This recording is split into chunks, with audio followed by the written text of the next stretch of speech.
ഇന്നലെ വൈകുന്നേരത്തോട് കൂടിയിട്ട് നല്ല മഴയുണ്ടായിരുന്നു. അപ്പോൾ ഈ മഴയത്ത് നല്ല ചൂടോട് കൂടിയിട്ടുള്ള ചിക്കൻ ബിരിയാണി കഴിക്കാൻ കൊതി തോന്നിയപ്പോൾ ഇക്കാനോട് വരുമ്പോൾ കുറച്ച് ചിക്കൻ മേടിച്ചിട്ട് വരാൻ പറഞ്ഞിട്ടുണ്ടായിരുന്നു. അത് മേടിച്ചിട്ട് വരുമ്പോഴേക്കും ചിക്കൻ ബിരിയാണിക്കുള്ളതെല്ലാം ഒന്ന് അരിഞ്ഞ് പെറുക്കി സെറ്റാക്കി വെച്ചിട്ടുണ്ട്. ചിക്കൻ കൊണ്ടുവന്നതും കഴുകി വൃത്തിയാക്കിയതിന് ശേഷം ആദ്യം ബിരിയാണിക്കുള്ള മസാല അടുപ്പത്ത് കൂട്ടി വെച്ചിട്ടുണ്ട്. അതാവുമ്പോഴേക്കും കുട്ടികൾക്ക് കുറച്ച് ചില്ലിയും കൂടി വേണം പറഞ്ഞപ്പോൾ ചില്ലി ഉണ്ടാക്കാനായിട്ടുള്ള മസാല ഇക്ക മാരിനേറ്റ് ചെയ്ത് തന്നിട്ടുണ്ട്.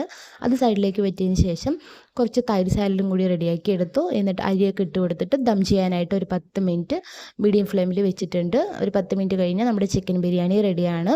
അപ്പോഴത്തേക്കും നമ്മുടെ ചില്ലിയൊക്കെ നല്ലപോലെ മസാല പിടിച്ച് വന്നപ്പോൾ എണ്ണയിലിട്ട് ഓരോന്നായിട്ട് ഫ്രൈ ചെയ്തെടുത്തിട്ടുണ്ട്.